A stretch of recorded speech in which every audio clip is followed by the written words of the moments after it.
Hi Scorpio, welcome and this is your reading. Be open-minded, hindi halos lahat makaka-resonate, piliin lamang.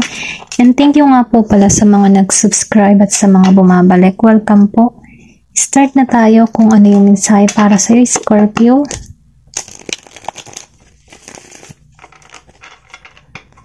Give me the message for Scorpio, please. Okay, meron ka dito Four of Wands, upright. Give me the message for Scorpio, please. Meron ditong Devil energy, reverse. Give me the message for Scorpio, please. Meron ditong King of Sword, upright, no? Give me the message for meron ka ditong Knight of Cups, reverse. Sinasabi dito, no, andun ka ngayon sabihin natin na sa harmony mo, no, sa iyong kapayapaan, okay? Nakikita ko dito kasi na maganda yung yung estado ng iyong relasyon, okay? Yung iba sa inyo. Then, nakikitaan ko dito na meron ditong may uuwi, no? Kumbaga, merong magbabalik muli sa buhay mo or sabihin natin na merong pagkikitang muli na kumbaga, masasabi natin na bilong sila sa bawat isa.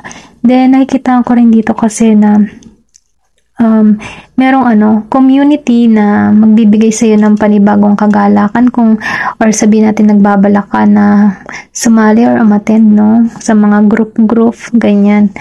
Then nakikita ko dito na may celebration din na magaganap or sabihin natin na dadaluhan ka na magbibigay sa iyo ng harmony or kagalakan, kumbaga magkakaroon ka dito ng sabihin natin na masayang pagsasalo-salo. Then, nakikita ko dito sa The Devil energy, no, pero lumabas siya naka-reverse. Nakikita ko dito, no, yung iba sa inyo, kung kayo man ay nasasaktan, nakaka-recover na kayo. Kumbaga, nilalayo nyo na yung sarili nyo sa ganong sitwasyon, kumbaga dinidetach nyo na, kumbaga hindi na kayo nakatuon sa mga sakit, sa pain, or sabihin na sa mga tao nagbibigay sa'yo ng masakit na pangyayari or pasakit para sa'yo, kumbaga tinatanggalan mo na dito. Then kung ikaw man ay may hobby na hindi maganda sa iyong kalusugan, kumbaga andun ka na sa point na nag-iisip-isip ka na, nakapokus ka sa iyong healthy lifestyle, kumbaga ito lang nakikita ko, yung sa sitwasyon hindi na toxic, kumbaga inalisan mo na kung meron ka man person na toxic, narcissist, ganyan, or merong hindi magandang pag-uugali, inalisan mo siya, okay, nang mahinahon, okay?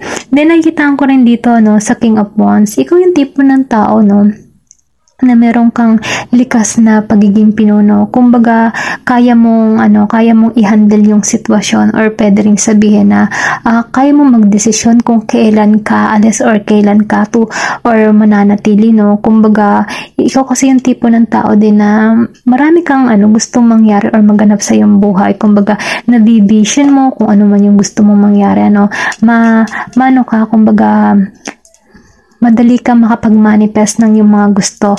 Then, nakikita ko rin din dito, hindi halos lahat, meron ditong entrepreneur o sabihin natin mga pioneer or sabihin natin na malakas yung loob mo, or dito ka sa larangan na babagay na ganitong klase ng trabaho, yung mga entrepreneurship, yung mga leader, kumbaga pinuno, yung mga nagpapaliwanag, Then, nakikita ko rin dito, yung iba sa inyo, napaka-charming, kumbaga malakas yung appeal, malakas yung attraction sa iba, yung tipo ng tao na mapapansin at mapapansin, okay? Kasi nakikita ko dito na charming ka, kumbaga malakas yung appeal mo, kumbaga maganda, pogi, ganyan. Ayun yung nakikita ko, kumbaga kung ano man, ikaw din yung tipo ng tao na kaya mong makontrol yung sitwasyon na meron ka, okay?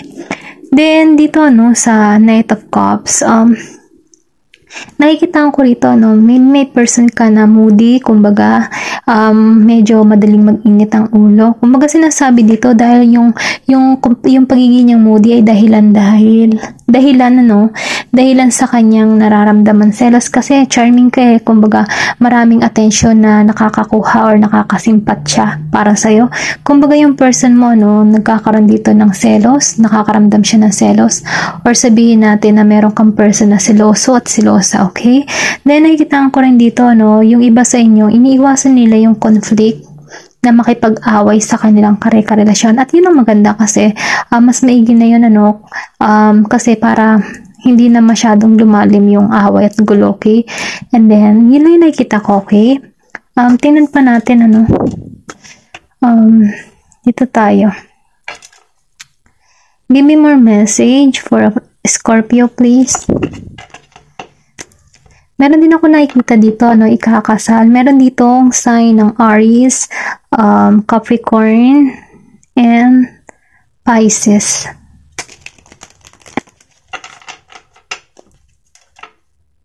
And Leo, okay? Sabihin natin, meron kang, ano, person na ganun, ano. Give me the message for Scorpio, please. Meron ditong very soon, okay? Tumapat siya dito, no, sa Four of Wands. So, meron ditong malapit na maganap, malapit ng pagkikita, okay? Malapit na. Kumbaga, meron din ditong ikakasal, okay? Sinasabi dito, no, clearly decide what you want so that it comes to you now. So, ibig sabihin, ano, linawin mo talaga kung ano talaga yung gusto mo, no? Kasi, darating at darating to sa'yo, okay? Give me the message for Scorpio, please. Meron ka dito, forgiving and learning. So, the devil energy, reverse. Kumbaga, kailangan daw magpatawad at matutunan, okay? Kasi once na tinatanggalan natin yung mga taong hindi nakakabuti para sa atin or yung sakit na nararanasan, no? Dito magsisimula yung healing para sa nakaraan, ano? Then, kapag ikaw ay nakapag-heal na or sabihin natin na nahilo mo na yung puso mo, no? Meron ditong panibagong pag-ibig na parating sa'yo, okay? Kumbaga, ma-attract mo to. Once na totoo ka na nag-healing sa yung nararamdaman. Then, dito, ano, codependency. Meron ditong tao, no, sabihin natin na may pagka-addiction or pwede rin sabihin na nakadepende siya sa iyo, sa sasabihin mo. Kumbaga, hindi balance yung relasyon. Hindi halos lahat, ano, ito na yung nakikita ko.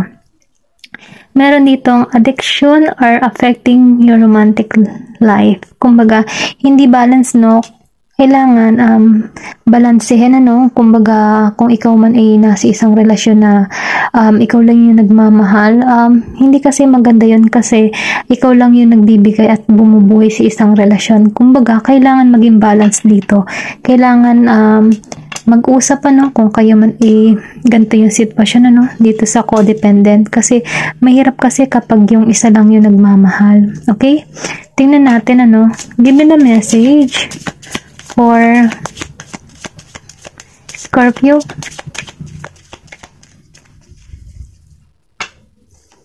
Give me the message for Scorpio, please. Meron ditong love yourself first. So, ibig sabihin nga, no, sa codependency and love yourself first, mas mainam na mahalin mo daw muna yung sarili mo. Kasi, once na ikaw ay nagmamahal sa yung sarili, meron ditong romantically na ma-attract mo. Kumbaga, once na mas minamahal mo, yun yung parating sa'yo, okay? Kasi, nagkakaroon kasi ka dito ng positibong mindset, positibong pananaw, nag-aayos, nagpapaganda, okay? Dahil doon, sa pagmamahal mo sa iyong sarili, mas marami ang nakakapuri sa'yo, marami ang nakukuha mong attention sa iba, no? At marami ding ang nakakapansin sa'yo, okay? Kaya mas may naman, no, kung narito ka sa sitwasyon ng codependence, love yourself daw, no? Mahalin mo yung sarili mo, okay? Tingnan pa natin, ano, kung ano pa yung mga karagdagang payo para sa'yo.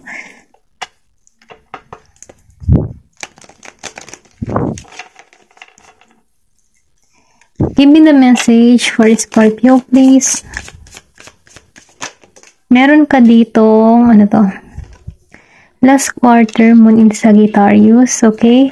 Sinasabi nito, practice gratitude, okay? Sinasabi na kailangan mong mag-practice na magpasalamat, Once kasi na tayo ay lagi nagpapasalamat, natutuwa si universe, natutuwa si God kasi kahit sa munti o sa malaking nangyayari sa buhay mo, nagpapasalamat ka, malaking impact yun para sa kay God, sa universe, at natutuwa siya dahil sa mga ganong gawain mo, Kaya mas maraming blessing na nalapit sa'yo kasi dun nga sa maliit na bagay, nagpapasalamat ka, ano pa yung kung ibibigyan kanya ng mas malaking, sorpresa, kaya may naman, lagi magpasalamat sa mga nangyayari sa kanyang buhay, okay?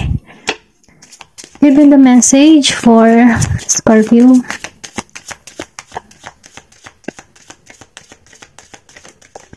Tumalsik to, meron ditong Cancer energy, full moon in Cancer, let your fears dissolve. So, kumbaga, hayaan mo daw yung takot mo na matunaw. Kumbaga, once kasi na pinababaya natin, pinalalaya natin yung sarili natin sa kinatatakutan natin, kumbaga nahihil tayo.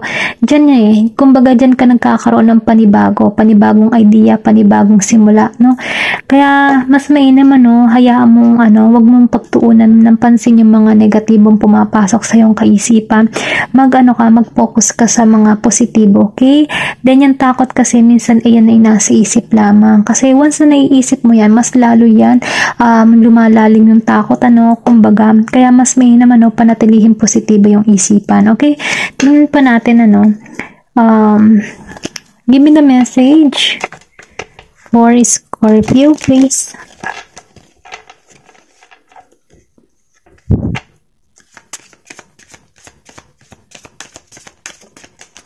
Eto, meron ditong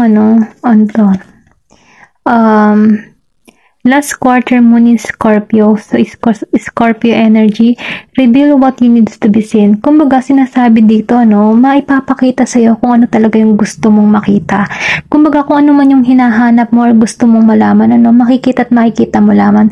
Maybe, nagsisearch ka dito or sabihin natin naghahanap ka ng trabaho or nagtutuklas ka or sabihin natin na meron kang panibagong hobby na gagawin, okay? Kasi, kung ano man yung gusto mo, marireveal at marireveal yan sa'yo kung ano man yung hinahanap mo, Ayun lamang, Thank you for watching and love and peace.